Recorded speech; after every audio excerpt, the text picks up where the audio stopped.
Saya meninggalkan Mahkamah Konstitusi ibarat seorang bayi yang baru lahir ke dunia, ibarat kertas putih yang tidak ada catatan apapun.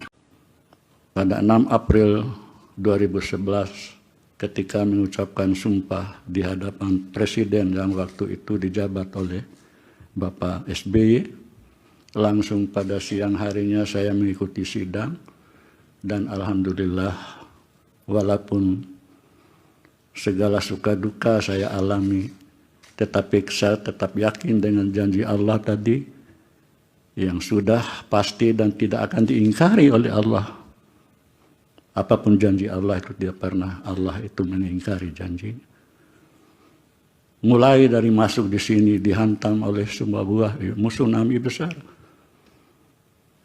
Hampir setiap hari saya dan Ibu Maria Farida menjadi langganan adik-adik di media waktu itu.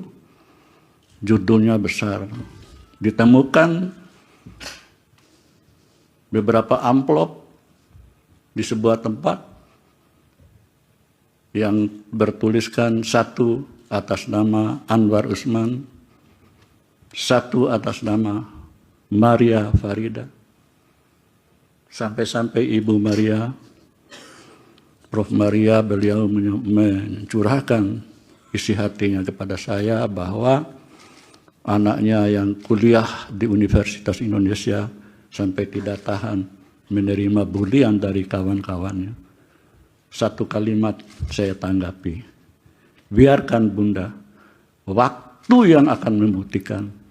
Dan ternyata ya, setelah waktu berlalu, semua itu ternyata apa yang saya ucapkan menjadi kenyataan. Tidak berhenti sampai situ. Lagi-lagi ketika MK dihantam tsunami, saya masih ingat betul, saya ditunjuk menjadi sekretaris merangkap anggota Majelis Kehormatan Mahkamah Konstitusi. Yang ketuanya adalah ibunda kita,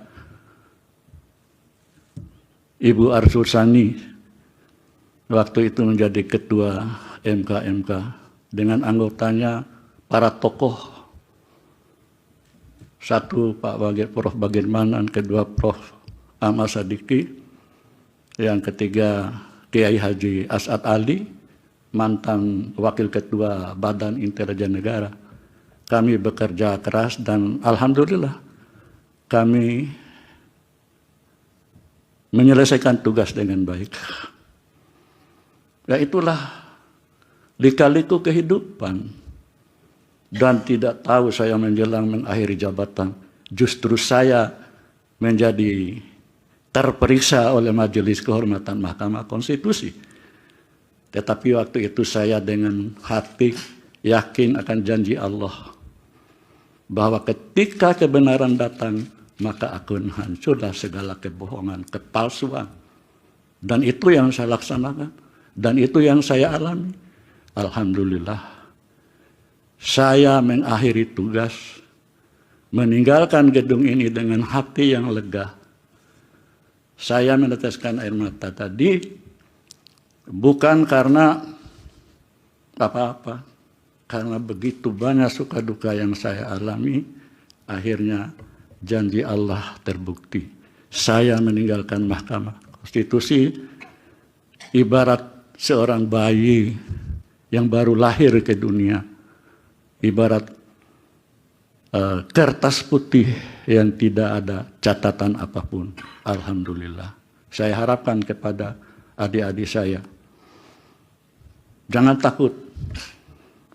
Seperti mohon maaf, adinda saya, Prof. Saldi, malam-malam nelpon saya. Baru-baru diangkat menjadi hakim. Sambil menangis malam-malam karena tidak tahan dibully. Saya katakan, adinda, itulah resiko menjadi hakim. Resiko untuk menegakkan kebenaran, hukum, dan keadilan. Karena sampai kapanpun tidak akan ada seorang hakim yang mampu memberikan putusan yang memuaskan semua pihak.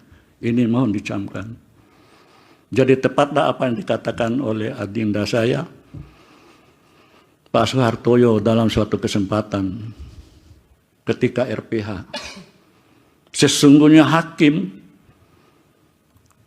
ketika menjatuhkan sebuah putusan paling tidak menambah musuh satu, yaitu karena apa? Tidak mungkin melahirkan putusan yang memuaskan semua pihak. Perkara apapun, dari sejak zaman dulu sampai sekarang. Makanya seorang khalifah, ya, Abu Hanifah berkali-kali dimasukkan ke penjara karena tidak mau menjadi hakim. Ditunjuk oleh khalifah. Sampai 3 kali keluar masuk penjara karena dia tidak mau, tidak bersedia menjadi hakim. Karena apa? Karena beratnya menjadi hakim.